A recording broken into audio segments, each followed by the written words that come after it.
Hey guys, it's your girl Jemiah back at it again with another motherfucking YouTube video, and it's literally, for me, it's less than a month until school starts. School for me starts on the 18th, so I decided to make a little video. I usually make a video every year for each grade, but I haven't gotten to do one for my sophomore year yet, and I'm gonna do one for that. I filmed it, but I never posted it. So now that and there's people doing stuff outside, like cutting grass, and this is the earliest time that I could film my video, that I could still have the energy and motivation to do it, because it's so hard. It's literally difficult. I don't even post on Instagram like how I used to. I have to force myself to do it.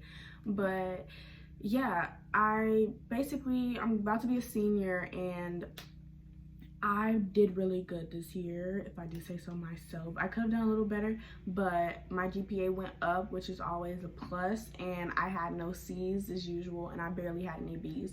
So I'm gonna tell you guys 10 things that you need to do to make sure that your junior year gives you the optimal amount of a lift in your grades, and make sure that you're prepared for your 12th grade year in college, because your 11th grade year, if you didn't know, is what your colleges are going to be looking at when they're trying to accept you into their school. So you want to make sure that your 11th grade year is awesome. I did not know that up until probably halfway through probably a third of the way through my junior year, because nobody told me that that's what was going to be on the transcripts, but that's what's on your transcript.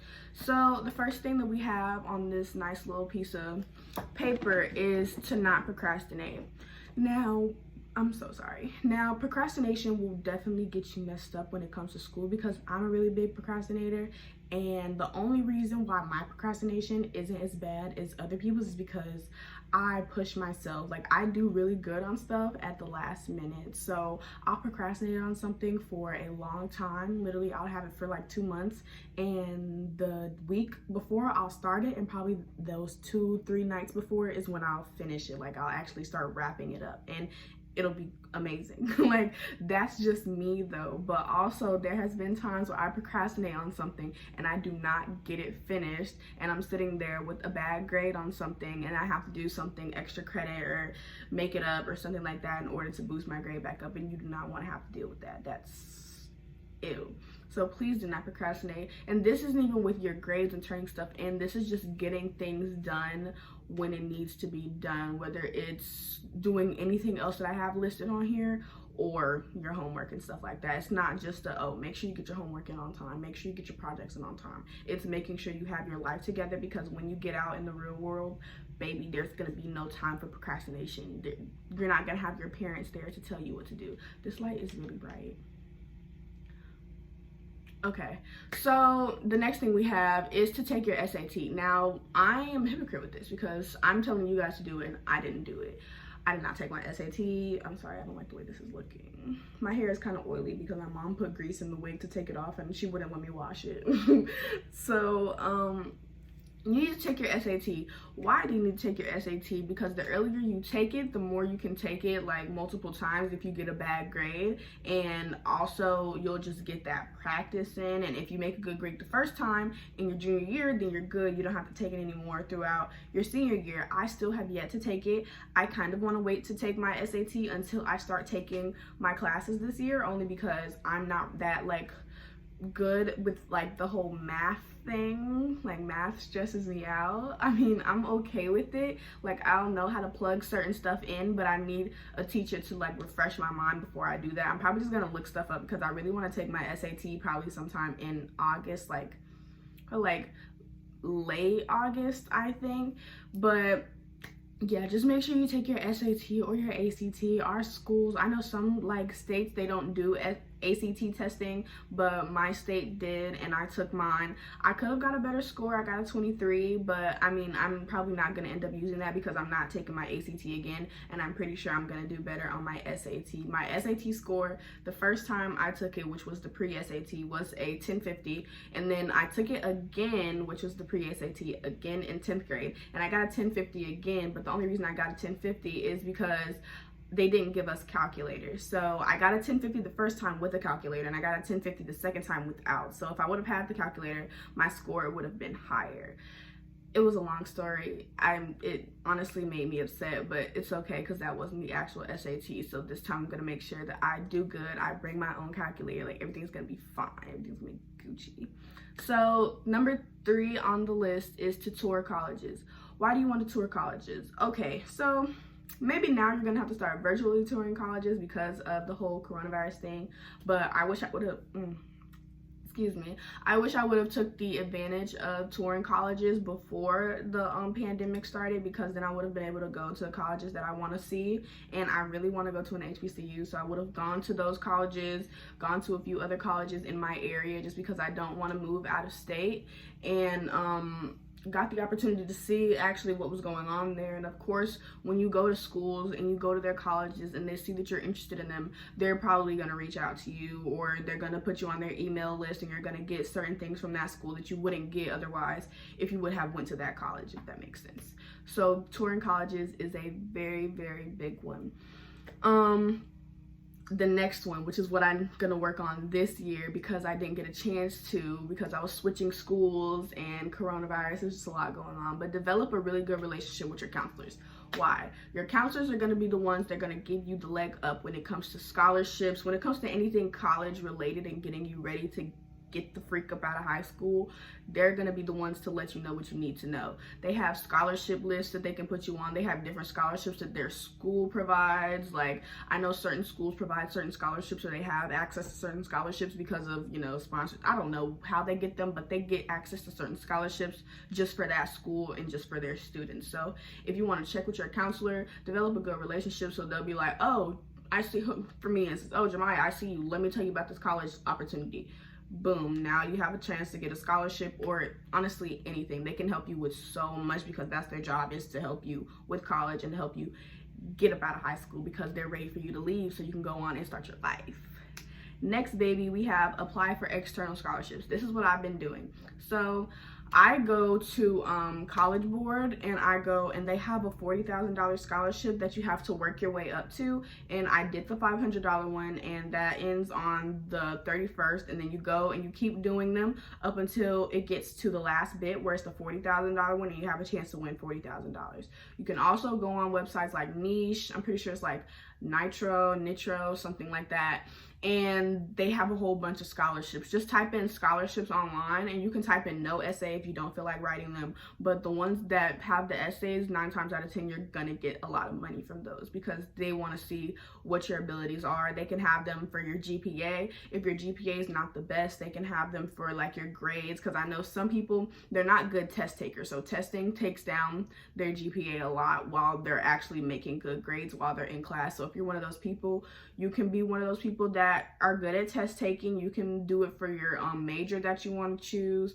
Honestly, there's a whole bunch of options for scholarships, so just go online and look for them, because those external scholarships are going to guarantee you money. Like, when you apply for them and you get that money is yours. Like, when you apply for scholarship, like say you want to go to a school, you're not guaranteed to get that scholarship. And I mean, you're honestly not guaranteed to get these scholarships, but there's a lot more of these and only a couple scholarships that schools offer you that are going to be full ride or enough money to cover your entire tuition. So take that into account as well. I'm going to try to see if I can get enough money to cover at least half of my college or my entire tuition, along with my full ride scholarship that I'm working on getting, but it's gonna be really hard. My GPA currently is a 4.18, and I want to get it to a 4.2 before I leave high school, and I'm trying to start working on more stuff that I need just to make sure that my college application looks stupendous. Okay, period. Next on the list, baby, we have take as many AP or college credit classes as possible. Why is this important? AP, I know people are like, oh, you don't have to take AP classes. AP classes are just a whole bunch of BS. Yeah, they are. They don't really prepare you for college. I'm telling you that right now. AP classes are a lot harder than colleges. I've heard that from people that are in college. I've heard it from teachers that teach AP classes. AP is difficult. But what it's going to do is if you pass that test, if you get a 3 or above on your test, you're going to get that college credit, and you could possibly get credits towards your degree. So what that means is, say you score a 3 or a 5, 3 or up on your test. It's a 3, 4, or 5. Say you get that, and that's what the college requires for you to get credit for it. That means that, say I took AP language and composition, I got a 5 on my test. So if I go to a school that accepts that credit, then I will no longer have to take the prerequisite class that is equal to AP language, which would be English 101. So now, as I'm going into college, I'm now going to be in English 102 instead of with English 101 with the other freshmen. So I'm probably going to be with sophomores and a couple freshmen that also took that AP class. It's going to give you a leg up, and you're going to be able to get out of school faster. It's that simple. Also, the AP classes, they are an extra point on your GPA. So if you're not a good test taker and you don't really care about the college credit, then you're going to be in that class, and say you're doing good in that class. It's honestly pretty easy to get a good grade in the AP class as long as you're paying attention. The work is very vigorous, but it's not difficult if you're an AP type of student. Like if you're used to being in honors classes, I definitely recommend being in an AP class. And if like there's certain classes that you're kind of not so good at, I recommend AP Human Geography and AP Psychology for like those like easier AP classes that aren't as rigorous. Like AP US History, terrible, would not recommend. I got a B in it, but I got a 2 on the AP test because history is not my thing, and it just makes history 10 times harder on the average person. Like it's not it. But yeah, like it'll boost your grade up because it's an extra point. So instead of, if you make a B in that class, that's like you making an A. If you make an A in that class, that's like you're making, like, say your GPA would be a 5.0. So if you're making a B, you'd be a 4.0 student. If like that was your, like say that was your only grade and like that's what it averaged out with, because A's are 4.0s, then you'd be a 4.0 student. But if you make if you make an A in that class, then you're now at a 5.0. So that's how people start getting, like when you take honors in AP classes, that's when people start getting those extra points to their GPA. So that's why my GPA is at a 4.2 along with IB credits and stuff like that. That's another thing you should do is invest in IB. I'd only do it for a year though. So if you're a freshman and you just so happen to walk onto this video, or if you have any freshman friends, tell them that IB classes, if they have the opportunity to take them in 9th grade, to take them and then dip out of that program, because that's what I did and it boosted my GPA up so much. That's why I'm where I'm at right now. But yeah, the next thing is to start exploring career options. Now, exploring career options is going to help you start like zeroing out on what you want your major to be. I still don't know exactly what I want my major to be, but I know I'm in the middle of business administration and communications, and low-key like some other things that I'm interested in, but I'm not really going to use them in my career would be like biology, psychology, and sociology, like things like that. So you want to start like basically looking at what you want to do in life so you can figure out what degree is going to benefit you best when you get out into the like real world. I cannot talk today. Real world, and start actually having a job or being an entrepreneur. Whatever you want to do with your life, just make sure that your degree is going to give you the best opportunity possible in doing that, because you don't want to go to college just to go to college. The next thing is do as much community service as possible. This is a big one because colleges love you doing things outside of you just making good grades. Like if you make good grades, good job. A lot of people can make good grades, but a whole bunch of people do not like going out and volunteering at soup kitchens, cleaning up, like littering and stuff like cleaning up stuff like that, like litter, all that on the side of the roads. Like they do not like going and volunteering for old people. Like they don't do that in their spare time. They want to see what are you going to do with your free time that's going to help your community, because they love stuff like that. So I, for instance, did a college program that I got selected to be in, and we went and we did community service every so often, and they helped us prepare for college and all that. So that's something I could use on my college application as to something that I did. Also, I say try to get into National Honor Society. I don't know how to get into that because I was supposed to get into it in 11th grade, but I got the letter and I never got back to them because I switched my school, so I don't really know how that works. So I'm gonna figure it out though. Once I figure it out, I'm gonna let y'all know, because I want to let y'all know how to be great, because I want to be great too. But the next thing is make good grades. Now that's just simple, but like I was saying to you guys, your transcript is going to have your 11th grade grades on there. No 12th grade. They're going to check your 12th grade. Most of them check back just to make sure, especially after they've accepted you or giving you scholarships, they're going to check to make sure you're still doing good and that you're still an option, like, for them to choose, and make sure that you're not putting any, like, you're not slacking once you start realizing that you're accepted into college. So you want to make sure that your 11th grade grades are the best that they can be, because that's what they're going to be looking at. And of course, like I said, sometimes it's not all about grades when it comes to acceptance, but I know when it comes to scholarships, your GPA is a very big thing. Like, for the scholarship, I want to go for the minimum GPA for the scholarship is a 3.5, and I'm currently at 4.1. So that gives me a leg up on all the other people who are at 3.5s as far as GPA requirements. So as long as I'm doing everything else that I need to do as far as making sure my community service is up there, then there should be no reason why I don't get the scholarship, if that makes sense. You want to make sure you do whatever you can to get the leg up on everybody else, because everybody else is down here and you need to be up here, baby. The next thing is number 10, which is just enjoy it, because honestly, this is the last year that you have to be like a kid, because once you get into 12th grade, yeah, 12th grade is all fun and stuff, but you're gonna have to start applying for colleges, applying for financial aid. You're gonna have to start doing a whole bunch of grown people stuff that I'm not ready for personally, and my 11th grade year literally flew by like crazy, and with the pandemic, it just made it a lot like more stressful, so I really didn't even get to enjoy it fully, and I'm probably not gonna be able to enjoy my 12th grade year like that, but that's okay, because hopefully I'll be able to enjoy college. But yeah, you just want to make sure that you're living your life the best that you can, and you're not stressing yourself out too much, because there's been plenty of times that I have cried myself to sleep because of my grades, but that's just because I'm a perfectionist. I need my grades to be wonderful because I know I have that potential to make sure that my grades are wonderful, and if I start slacking, I start getting very disappointed in myself.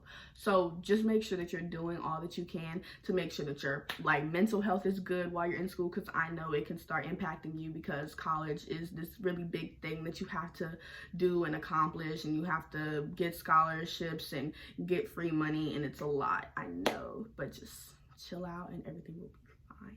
That's going to be it for today's video. If you have any more questions about any scholarship opportunities or just questions in general, because I know a lot about school just because I've been like on top of my stuff since I was in 4th to 5th grade. So if you have anything to ask me about, or you need links to any scholarship websites, just let me know and I'll provide that for you. My Instagram is Maya Danielle. All my socials are going to be linked in the description box below, and I'll see you guys in the next video. Peace.